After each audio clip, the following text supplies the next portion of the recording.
So most people believe that their level of intelligence or IQ is the greatest indicator of success in life. But is it scientifically true?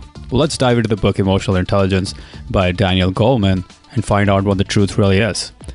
Let's first go into the labs of Walter Mischel back in 1960s in California. What they did was study 4-year-old kids. They got a group of 4-year-old kids and offered each of those kids one marshmallow. But then they gave them a test. They said, if you don't eat this marshmallow for 20 minutes, we will give you another marshmallow. Now what happened? Of course, some kids ate the marshmallow and some kids waited for the second marshmallow.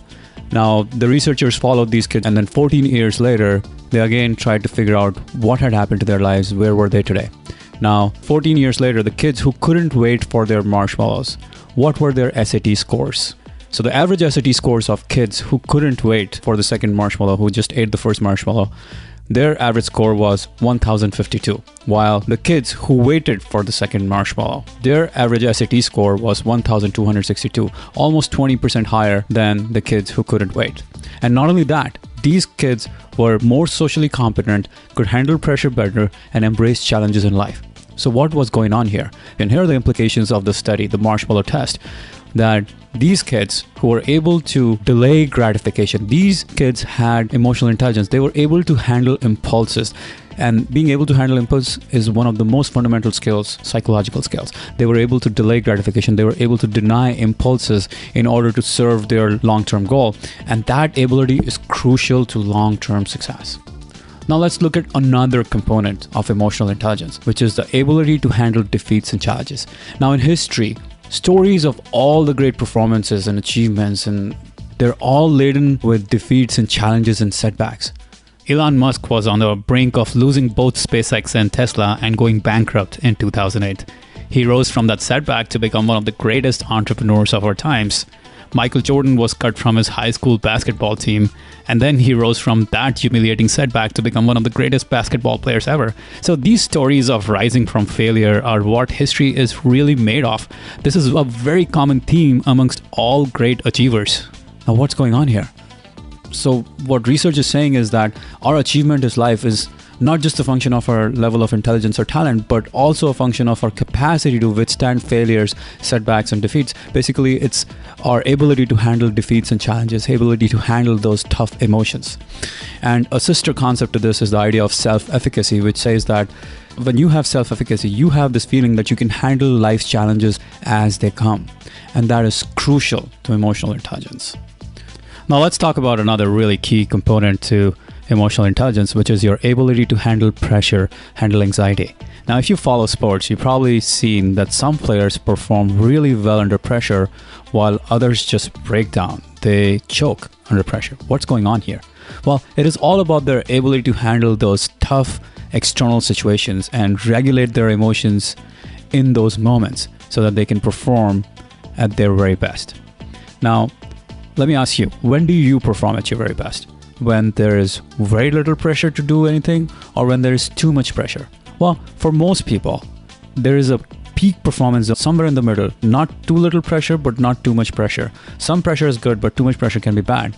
And that optimal performance zone is where you want to be. Now, the key is that the elite players, the clutch players, they can stand in the face of pressure and regulate their emotions such that they get themselves in the peak performance zone. Even when there's too much pressure, they can get themselves in the peak performance zone. They don't let the situation dictate their emotional state. The external situation does not dictate how much pressure they feel, and hence they can do their very best. So now let's step back a little. So far, we've talked about 3 keys to emotional intelligence: your ability to handle impulses, your ability to handle defeats and challenges, and your ability to handle pressure and anxiety and nerves.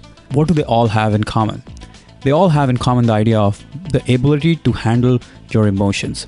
And the ability to handle emotions only comes when you become aware of those emotions. The awareness of what is happening to you rather than being lost in it is crucial to emotional intelligence.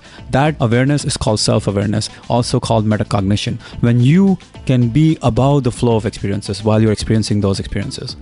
And that awareness of emotions as they come, as they go through you, is the ultimate key to emotional intelligence. And that Awareness is the ultimate key to great performance in all walks of life. And how can we develop this self-awareness, this metacognition that we talk of? Well, one of the most powerful ways you can develop your metacognition, your self-awareness, your overall emotional intelligence is through mindfulness meditation. Over 1,000 different scientific studies have now come to the conclusion that mindfulness meditation helps us develop self-awareness, emotional intelligence, mental toughness, brain power, focus, concentration, and a lot of other great benefits. And not only that, mindfulness meditation helps us reduce stress, anxiety, depression, and a slew of other psychological problems. So overall, mindfulness meditation is a wonder drug for our minds. And I want to help you get started on meditation. So I have been meditating for over 20 years now, and I've put together a really simple guided meditation recording that you can just play at any time and start meditating. All you really need to do is download this guided meditation audio here and press play, and you will be meditating in no time. You can also download the guided meditation audio at 2000books.com/meditate. All right, guys, if you enjoyed this video, please make sure to like this video and subscribe to our channel for more videos like this. And if you would like to grab a copy of the book, well, the link is in the description below.